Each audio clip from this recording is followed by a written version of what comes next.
नमस्कार. त्या जीवन कार्याकडे आणि मुख्य म्हणजे आधुनिक महाराष्ट्राच्या जडणघडणीमध्ये राजर्षी शाहू महाराजांची कामगिरी कोणत्या प्रकारची आहे, त्यांच्या या इतिहासदत्त कामगिरीकडे काही एक विहंग दृष्टीनं पाहणं, त्याचं काही एक नव्यानं आकलन करणं आणि आधुनिक महाराष्ट्राच्या जडणघडणीमध्ये शाहू महाराजांचं योगदान कोणत्या प्रकारचं आहे त्यासंबंधी आपणाशी काही संवाद साधावा या निमित्तानं मी आपणासमोर आहे. एक म्हणजे शाहू महाराजांच्या निधनाला एक 2-1 वर्ष आणि 100 वर्ष होतील. या शतकभरामध्ये महाराष्ट्राच्या वाटचालीमध्ये अनेक खूप मोठी परिवर्तनं झाली, खूप स्थित्यंतर झाली, खूप घडामोडी घडल्या.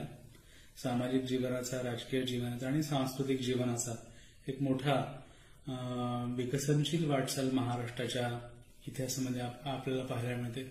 आणि या बदलाच्या पार्श्वभूमीवरती राजर्षी शाहू महाराजांनी आधुनिक महाराष्ट्राची पायाभरणी करताना, त्याचा एक शिस्तशीर पाया घालताना कोणत्या प्रकारचा एक लढा आणि सामाजिक संघर्ष केला आणि त्याचं एक श्रेयस्कर महाराष्ट्राच्या आजच्या आपल्या जीवनामध्ये पाहायला मिळतं. त्या दृष्टीनं काही एक विचार या निमित्तानं करता येणं शक्य आहे. एक म्हणजे छत्रपती शाहू महाराजांच्या जीवनाकडे आणि त्यांच्या कार्याकडे इतिहासकारांनी फारसं सम्यकपणानं आणि सर्वंकषपणानं पाहिलेलं नव्हतं. याची कारण आपल्या इतिहास लेखनाच्या दृष्टीमध्ये पाहायला मिळतात.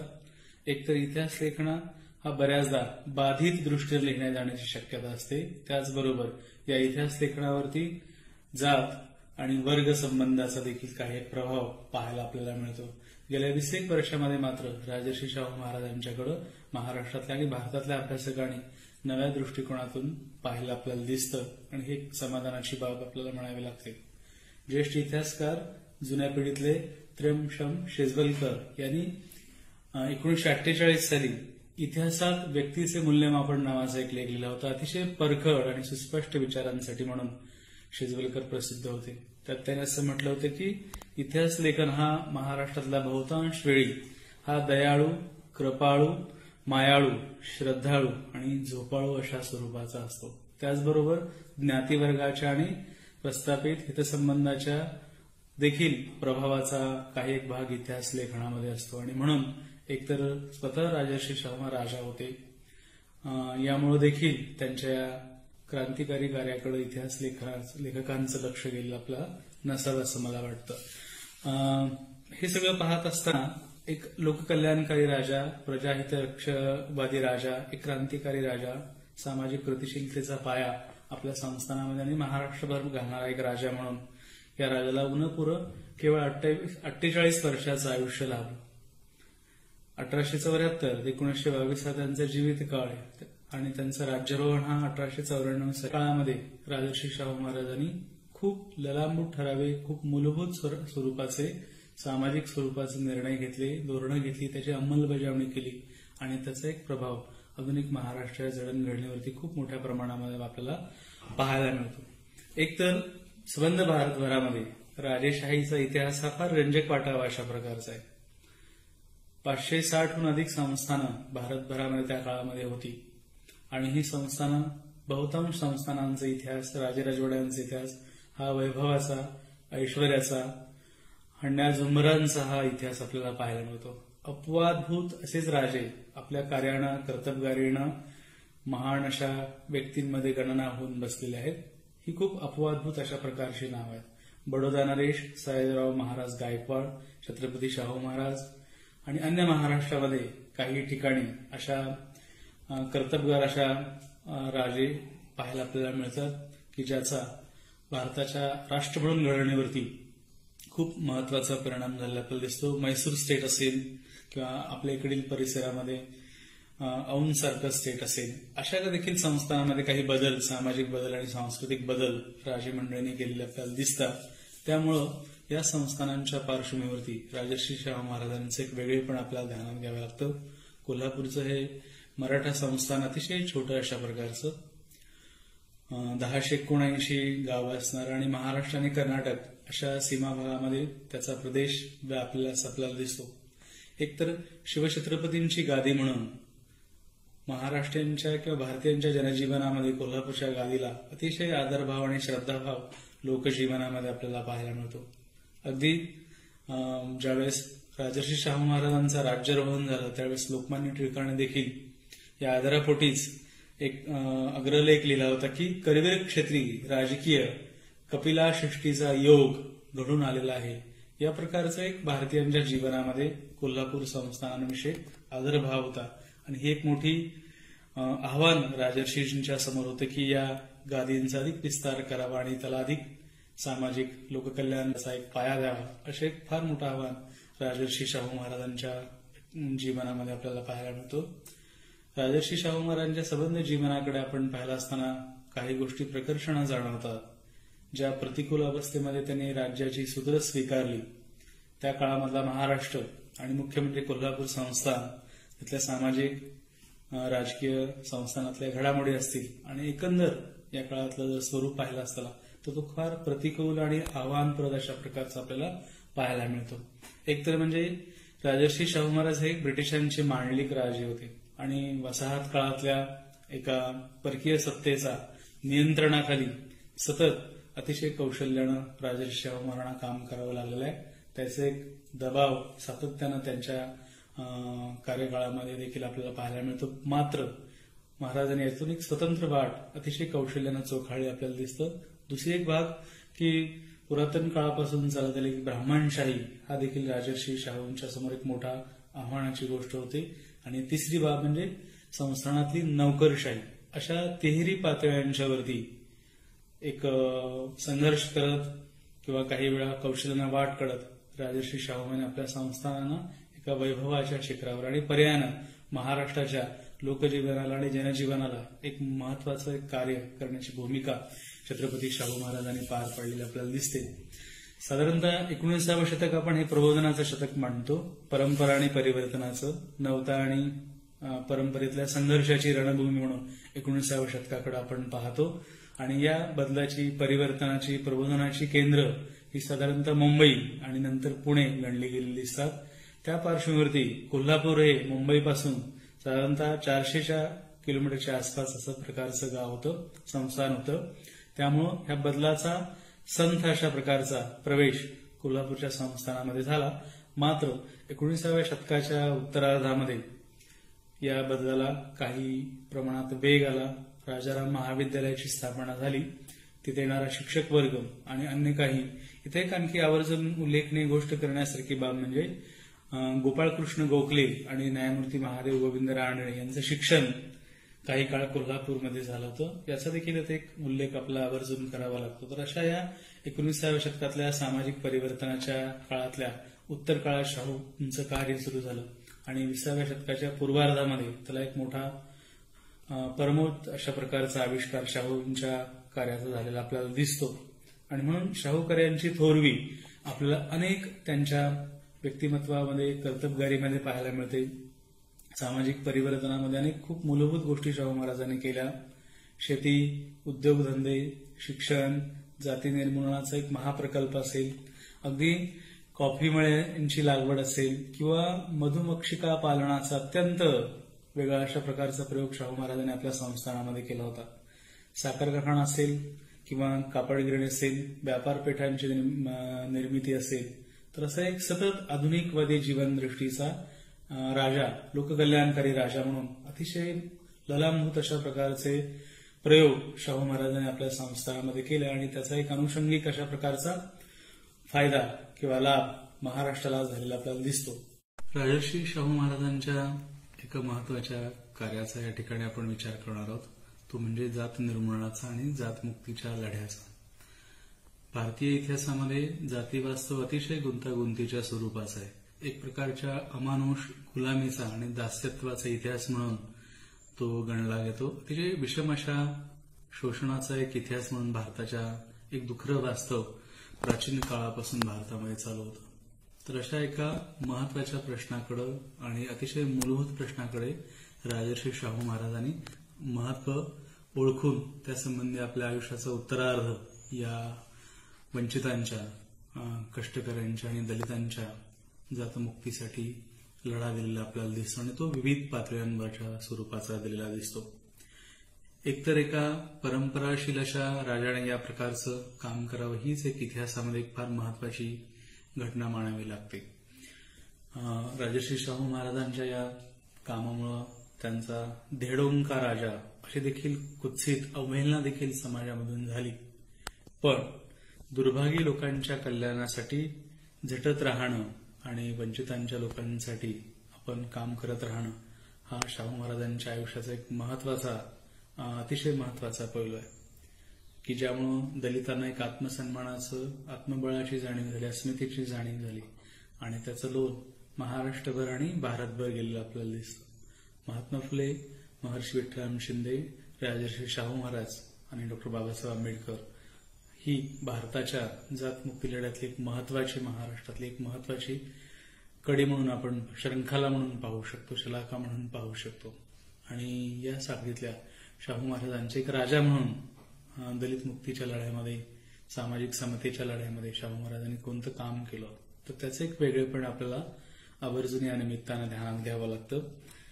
या सगळ्या कामामध्ये न केवळ बोलके विचारवंत, न केवळ पुरोगामी विचार मांडत न राहणं, पण एक राजा म्हणून, एक कृतिशील राजा म्हणून आपल्या राजदरबारामध्ये, धोरणामध्ये त्याचं प्रतिबिंब करणं, त्याची अंमलबजावणी करणं आणि ती काटेकोरपणाने करणे ही एक शाहू महाराजांच्या दूरदृष्टीमध्ये फार महत्वाची घटना मानावी लागते. अगदी अनेक छोट्या मोठ्या प्रसंगांपासून त्या महत्वाचे निर्णय जातीच्या या सामाजिक संदर्भामध्ये शाहू महाराजांनी जाणीवपूर्वक घेतलेले आपल्याला दिसतात. आपल्या दरबारामध्ये नोकर भरती असेल, पोलीस दलामध्ये दलितांची भरती असेल, भटक्या विमुक्तांसाठी त्यांनी केलेलं काम असेल किंवा म्युनिसिपालिटीमध्ये अनेक नोकर दलित वर्गातील दाखल करणे, तलाठी म्हणून देखील त्यांना सहभागी करून घेणं आणि एक प्रकारचा आत्मविश्वास या समाजामध्ये निर्माण करण्यासाठी आणि अस्पृश्यता निवारणाची चळवळ अधिक गतिमान करण्यासाठी आणि त्याला एक मोठा कॅनव्हास प्राप्त करून देण्यामध्ये राजर्षी शाहू महाराजांचे फार महत्वाचं योगदान आपल्याला दिसतं. आपल्या संस्थानामध्ये 20व्या शतकाच्या पूर्वार्धामध्ये, आरंभीच्या वर्षांमध्येच जाती आरक्षणाचा प्रयोग करणारा भारतातला महान राजा होता. एक प्रकारचं प्रबोधनाचं आणि अस्पृश्यतेचं एक महत्वाचं निवारणाचं कार्य शाहू महाराजांनी आपल्या संस्थानामध्ये केलं. एक राजा दलितांसाठी, अस्पृश्यांसाठी एवढं महत्वाचं मायानं काम करतो आहे याची एक जाणीव सर्व महाराष्ट्रभर आणि भारतभर गेलेली आपल्याला दिसते. शाहू महाराजांच्या एकतर त्यांनी या संबंधाने खूप अनेक जाहीरनामे काढले, अनेक दलित विद्यार्थ्यांना शिष्यवृत्त्या दिल्या, परदेशाला पाठवलं, स्कॉलरशिप दिल्या, अनेक शाळांमध्ये या मुलांना सहभागी करून घेतले, फासेपारद्यांच्या किंवा भटक्या विमुक्तांच्या गावं बसवण्याचा त्यांनी प्रयत्न केला. कर्नाटकातून अशा भटक्या विमुक्त आपल्या राजवाड्यावरती त्यांनी दाखल करून घेतलं. तर हा सामाजिक व्यवहार अधिक गतिमान, अधिक प्रवाही व्हावा, जातीचं विषारी, कलुषित अशा प्रकारची भेदाची भावना समाजातून नाहीशी व्हावी, ती कायमची नष्ट व्हावी आणि एक प्रकारचा जातून निर्मूलन व्हावा, हा एक शाहू महाराजांच्या कार्यकाळातला एक महत्वाचा अजेंडा होता असं आपल्याला दिसतं. आणि छोट्या छोट्या घटनांमधून देखील आपल्याला दिसतं की स्वतः राजा दलितांमध्ये मिसळतो आहे, त्यांची संवाद साधतोय, बोलतोय, त्यांच्या इच्छा आकांक्षा विषयी बोलतोय. हा संवाद त्या काळामध्ये स्वाभाविकपणानं सर्व दूर पसरला आहे असं आपल्याला दिसतं. अगदी त्या काळामध्ये त्यांनी कोल्हापुरामध्ये हे मल्लविद्येसाठी प्रसिद्ध होतं. पहिलवानांची नावं त्यांनी जाणीवपूर्वक बदलली आणि ती प्रतिकात्मक स्वरूपाची ठेवली. तर हा एक प्रतिकात्मक अशा प्रकारचा कृती होती असं आपल्याला दिसतं की स्पर्शास्पर्श, जातीभेद, बिटाळ, सावली या दृष्टीनं एकमेकांच्याकडे पाहणाऱ्या भारतीय समाजामध्ये ही गोष्ट नाहीशी व्हावी, ही एक साधी गोष्ट आहे. पण पहिलवानांची नावं बदलणं असेल किंवा आपल्या बग्गीवरती दलित व्यक्तीला नेमणं असेल किंवा टाउन हॉल शहराच्या मध्यवर्ती गंगाराम कांबळे नावाच्या व्यक्तीला, दलित व्यक्तीला त्याने हॉटेल घालून देणं आणि प्रत्यक्ष स्वतः त्या हॉटेलमध्ये जाणं. तर ह्या शाहू महाराजांच्या प्रत्येक गोष्टींमागं प्रतिकात्मक स्वरूपामध्ये सामाजिक समतेचं, जातीभेद निर्मूलनाचा एक मोठा प्रकल्प होता असं आपल्याला दिसतो आणि तो त्यांनी जाणीवपूर्वक, हेतुपूर्वक आपल्या राज्यामध्ये, संस्थांमध्ये राबविला आणि त्याचं एक दृश्यमान महाराष्ट्रामध्ये देखील गेलेलं आपल्याला दिसतं. महाराष्ट्राच्या आणि भारताच्या सामाजिक आणि वैचारिक इतिहासामध्ये राजर्षी शाहू महाराज आणि डॉक्टर बाबासाहेब आंबेडकर यांचा स्नेह, यांची मैत्री आणि एकमेकांना परस्पर पूरक अशा प्रकारचं कार्य हा देखील एक महत्वाचा टप्पा मानला जातो. 1919-20च्या दरम्यान हा एक सुयोग जुळून आला आणि दलितांच्या उद्धारासाठी, दलितांच्या लढ्यांसाठी एक भारतव्यापी लढा उभा करण्यामध्ये राजर्षी शाहू महाराजांचं फार महत्वाचं सहाय्य, मोलाचं सहाय्य डॉक्टर बाबासाहेब आंबेडकरांना झालं आणि त्याच्यामधूनच 1920ची ऐतिहासिक माणगाव परिषद असेल किंवा त्याच्या पुढच्याच वर्षी नागपूरला झालेल्या अस्पृश्यता निवारणाची परिषद असेल, त्याचे अध्यक्ष स्वतः छत्रपती शाहू महाराज होते. आंबेडकरांच्या मूकनायक या नियतकालिकाला भरघोस अशा प्रकारची मदत, सहाय्य शाहू महाराजांनी केली होती. भारताच्या इतिहासामध्ये डॉक्टर आंबेडकरांच्या किंवा दलितांच्या लढ्याला एक सर्वव्यापीपण येण्यासाठी शाहू महाराजांची भूमिका आणि त्यांचं कार्य फार मोलाचं आणि महत्वपूर्ण मानावं लागतं. या कृतज्ञतेपोटीच डॉक्टर बाबासाहेब आंबेडकरांनी शाहू महाराजांच्याबद्दल म्हटलं होतं की शाहू महाराजांसारखा सखा अस्पृश्यांना पूर्वी लाभला नव्हता आणि पुढेही लाभेल की नाही याबद्दल आम्हाला शंका वाटते. या शब्दांमध्ये शाहू महाराजांचं ऋण डॉक्टर आंबेडकरांनी मान्य केलं होतं. तर भारताच्या या दलित लढ्यांमध्ये, दलित चळवळीच्या सामाजिक लढ्यामध्ये शाहू महाराजांचे एक राजा म्हणून, सामाजिक विचारवंत म्हणून आणि कृतिशील कार्यकर्ता म्हणून देखील फार महत्वाची भूमिका आणि कार्य राहिलेलं आहे असं आपल्याला दिसतं. तर हा एक महत्वाचा पैलू भारताच्या आणि महाराष्ट्राच्या जाती निर्मूलनाच्या लढ्यामध्ये शाहू महाराजांची भूमिका, त्यांचे कार्य आणि अंमलबजावणी राजा म्हणून फार महत्वाची राहिलेली दिसते. त्याचे पडसाद आधुनिक महाराष्ट्राच्या घडणीमध्ये आपल्याला मोठ्या प्रमाणामध्ये देखील पाहायला मिळतं. शाहू महाराजांच्या आणखी एका महत्वाच्या कार्याचा इथं उल्लेख करावा लागतील की ज्याचे पडसाद महाराष्ट्राच्या सामाजिक इतिहासामध्ये आणि राजकीय इतिहासामध्ये मोठ्या प्रमाणामध्ये पडलेले दिसतात. विशेषतः बहुजन समाजाच्या उद्धारासाठी आणि उन्नतीसाठी शाहू महाराजांनी खूप महत्वाचे प्रयत्न केले आणि स्वातंत्र्योत्तर कालखंडामध्ये या बहुजन समाजाच्या एक मोठी जी किंवा त्याच्यापूर्वी चळवळ उभी राहिली, त्याचं एक मोठं श्रेय राजा म्हणून शाहू महाराजांना आपल्याला द्यावं लागतं. 1911 साली सत्यशोधक समाजाची नव्यानं कोल्हापूरमध्ये, करवीरमध्ये स्थापना झाली. महात्मा फुले यांच्या सत्यशोधक समाज त्यांच्या मृत्यूनंतर काही क्षीण झाली होती, त्याचं पुनरुज्जीवन करण्याचं एक मोठं श्रेय शाहू महाराजांना द्यावं लागतं.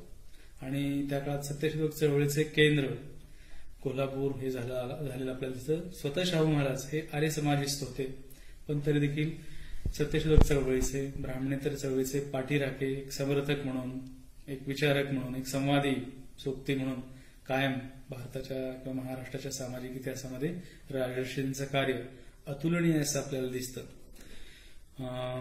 या कामाचा एक भाग म्हणून महाराष्ट्रातील बहुजन केंद्री वृत्तपत्रकारितेला, ग्रंथ संस्कृतीला आणि वैचारिक संस्कृतीला मोठं सहाय्य शाहू महाराजांचं लाभलं.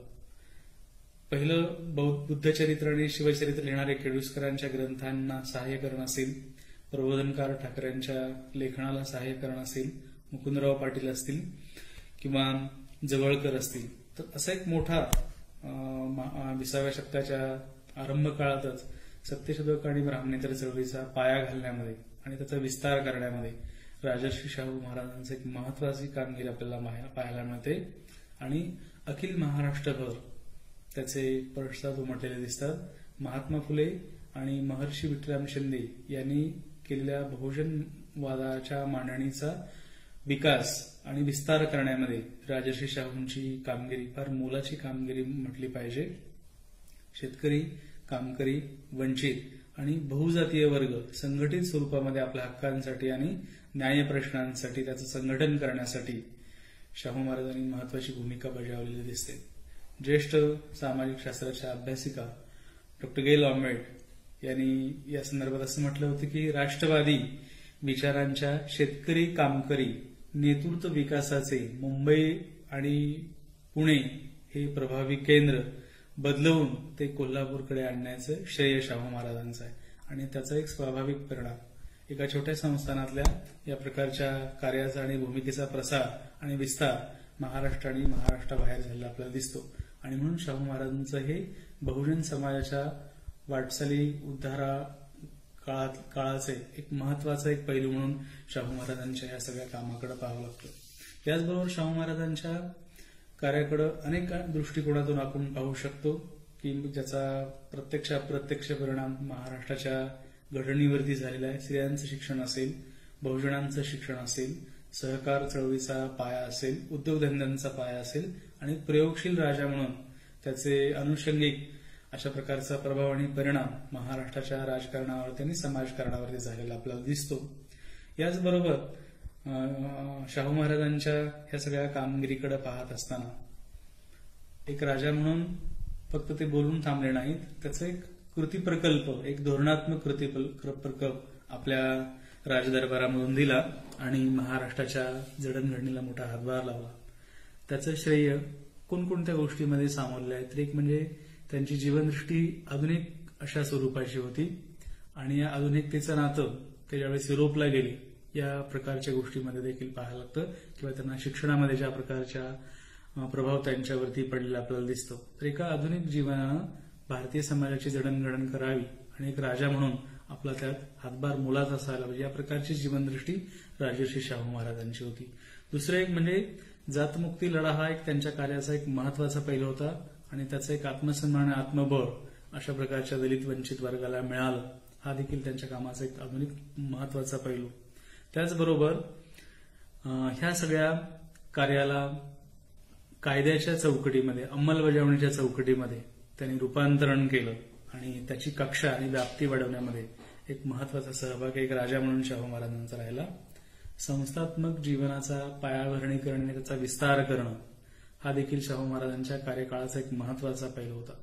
अशा संस्थांची निर्मिती करणं, त्याला एक बळ देणं आणि त्याचा एक अनुषंगिक अशा प्रकारचा लाभ महाराष्ट्राच्या अखिल जनतेला व्हावा अशी एक दूरगामी द्रष्टेपण शाहू महाराजांच्या ह्या संबंध कार्यकाळामध्ये आपल्याला पाहायला मिळतं. आणि म्हणून भारतीय लोकशाहीचा पाया अधिक विस्तारित करण्याचा, तो अधिक भक्कम करण्यामध्ये राजर्षी शाहू महाराजांचा एक महत्वाचा सहभाग राहायला आपल्याला दिसतो.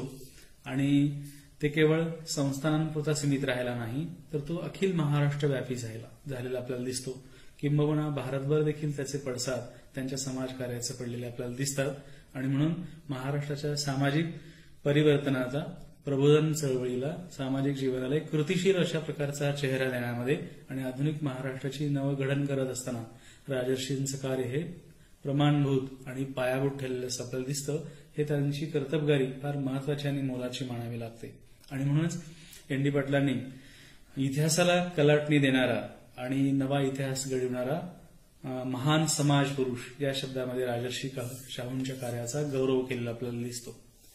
राजर्षी शाहू महाराजांच्या कार्याकडे पाहत असताना महर्षी विठ्ठलरामजी शिंदे यांनी त्यांच्या विकासक्रमाचा आणि कार्यकर्तबगारीचा फार चांगला अशा प्रकारचा उल्लेख एका लेखामध्ये केलेला आहे.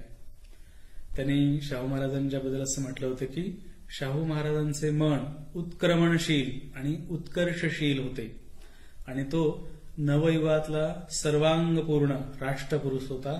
महाराष्ट्राच्या विकासाचा एक स्वाभाविक तरंग म्हणून आपण शाहू महाराजांच्या कार्याकडे पाहायला पाहिजे असं शिंदेचं म्हणणं होतं. आणि शिंदे यांनी राजर्षींच्या कार्याचा ऐतिहासिक श्रेय संबंधी असा एक निर्देश केला होता की शाहू महाराजांच्या काळात आणि त्याच्याही आधी अनेक समाज सुधारक सामाजिक परिवर्तनाच्या चळवळीमध्ये काम करत होते, पण राजर्षींचं हे वेगळेपण आहे की राजपदावर असल्यामुळे त्यांच्या कार्यात यश येऊन अखिल महाराष्ट्र जसा हल्ला तसा तितका दुसरा कोणाच्या प्रयत्नाने हल्ला नाही.